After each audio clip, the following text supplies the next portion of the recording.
YouTube, welcome back to Wtf Rc Cars. So, I've been asked a question after doing the video on this little DBS4084v Dmond servo, and someone's asked if they're actually brushless. Now, it's advertised as brushless, and from the servos we've tested, the brushless ones seem to stay a little bit cooler under load than the brushed ones, and that's how it behaves. But I must admit, I'm as curious as anybody, so let's see if we can get it apart and see what motor's actually inside it. Not sure what size these are. That one's too big, so that's a 1.5mm. That seems to fit.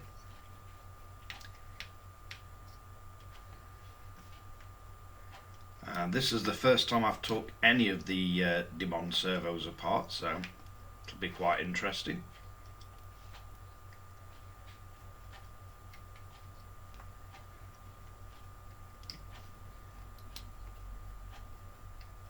So that's the 4 screws out the bottom. Let's see if we can get it apart.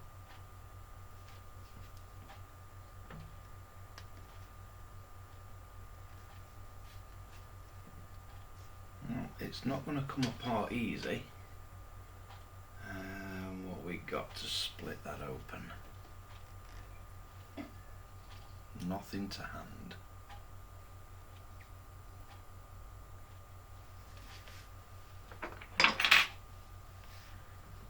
Let's see if we can get these under this edge of it, because these are quite sharp. Yep. So that's lifted it up. Now, quite interesting, because these aren't advertised as waterproof, but that does have a rubber seal running all the way around inside. So I'll pop that back on the cover.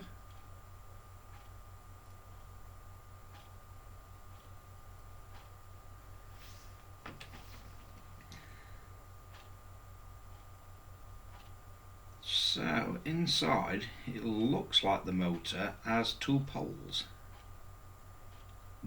Let's see if we can get the top open.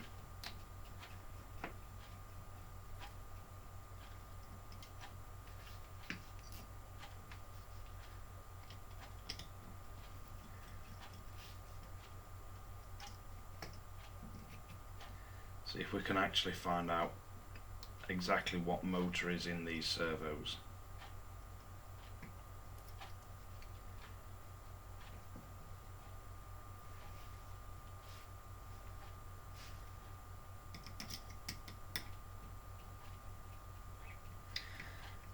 And if anybody's interested, the outer screws on this top cover have got slightly bigger heads and are slightly shorter than the 2 innermost ones.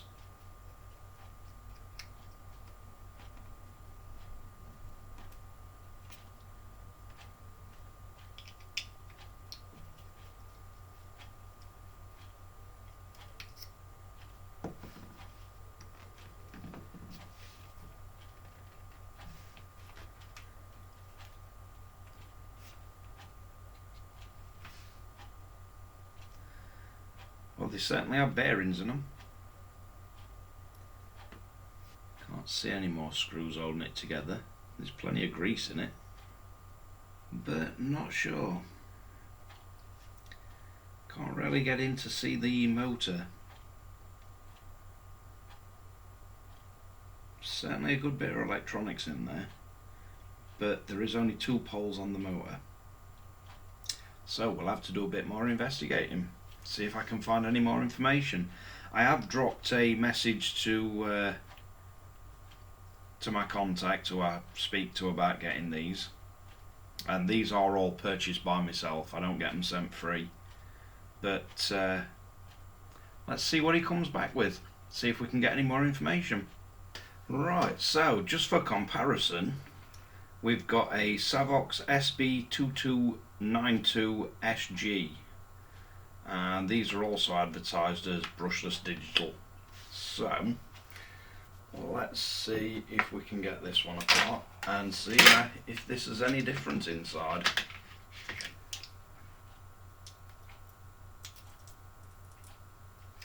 Yeah, that feels good.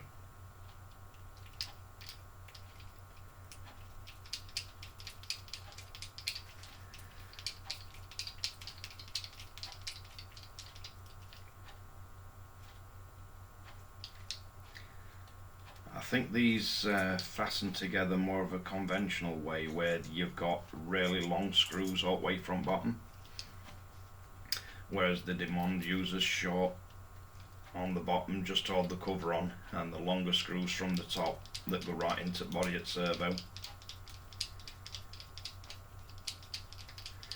And this is the servo that we have been using in the Armour Creighton 6S EXB. I've not had any issues with it. It's been nice and quick and responsive.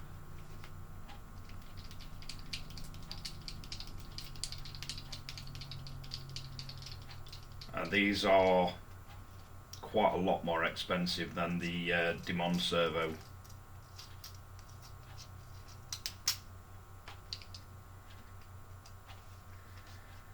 I must admit, I do prefer the way the Dmond servo screws together with hex heads and not normal screw heads, because you've got to be really careful with these, else they will just round out.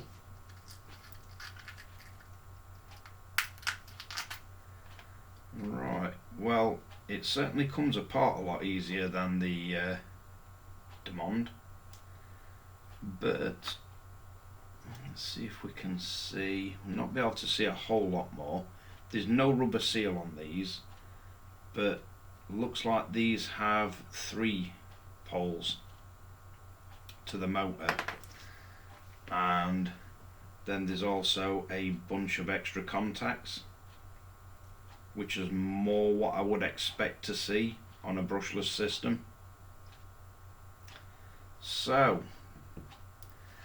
are the Dmond servos actually brushless? Not really any other way of me checking, but I certainly can't see the, I'm guessing in the Savox these are the sensor, what you'd have as a sensor wire, and what you would expect as the 3 poles to the motor. So definitely going to be interesting. I'm going to have to dig a little deeper.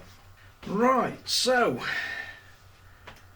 I've reached out to my contact about these servos, and initially they replied with they were under the impression it were brushless. Then they told me it was a new motor design, coreless brushless. As far as I can tell, don't exist. But I'll put a picture up round here somewhere so you can see what I'm talking about. But basically, these servos, this is a really expensive Savox. You've got the 3 poles for the brushless, you got the DC to AC conversion, because all brushless motors are AC.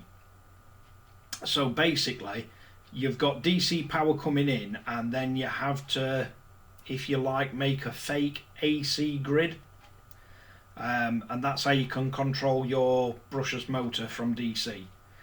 But then you've also got all these points here that, from the best I can tell, they're the sensor wires like you'd have on a censored brushless motor, which would make sense. If anybody does know more about this, then comment below, but this is just from what I can work out from the schematics I can get hold of for these servos. Now, this is the Dmond servo. You've clearly only got 2 poles, so it's not brushless. And from the best I can tell, it doesn't have the workings or the electronics to be brushless. But this is where it gets disappointing with these brands. So this servo is about £45 delivered. Unlike the Savox, this actually comes with little waterproofing seals, even though it's not listed as waterproof. And for a coreless servo that's tested to be 40 kilograms of torque, and it's quite quick, so if this were listed as a coreless servo, 40 kilogram servo, for £45 delivered, with the stainless steel gears and the build quality it's still a cracking servo. It just kind of ruins it when a company decides to blatantly lie on the side of the servo, the advertising, and I will get that back together one way or another. But even the tolerances on it, as you can see as I'm putting this bottom on, everything fits really tight. There's a little rubber seal in both the top and the bottom. The screws seem to fit in it really well. It don't feel like the threads are going to shear. So I still stand by the original review in that for the money, certainly for the price and the performance that you get, because it is actually 40 kilogram at 8.4 volt, which is what it's advertised as, and the fit and finish on it, everything's cracking. I just don't see why a company either knowingly lies or somebody in marketing decided to put brushless on it because it's a buzzword and it makes it sound better. But it's certainly a more efficient motor, or it seems to be, than what's in the JX servo that I tested, because it doesn't actually get that warm compared to the JX one, which made me initially think, is it brushless? Because the brushless ones don't seem to generate as much heat as the brushed ones. But maybe that's because it's coreless, but the JX one's listed as coreless as well. Unfortunately, I can't dig down any deeper into it without breaking the servo, basically, because of the way they're made. But it is what it is. Would I still say it's a good servo? Yeah. For the money, even if it's coreless, it's a very good servo. Do I like the fact that they put in brushless on it when it's potentially not? No. And this is why I started this channel, to weed out all the advertising BS. Now, it's been interesting. I've enjoyed digging through these servos. It's quite interesting to see the different approaches what are made by the manufacturers. But yeah, you live and learn. Thanks again for watching WTF Rc Cars. If you like this kind of video, like and subscribe. Don't forget to hit the notification bell. Feel free to share to friends and family, or anybody you might find it useful or interesting. And we'll carry on testing all these servos and see if we can get to the bottom of all the marketing BS in RC. But thanks again for watching WTF Rc Cars, and I'll catch you again next time.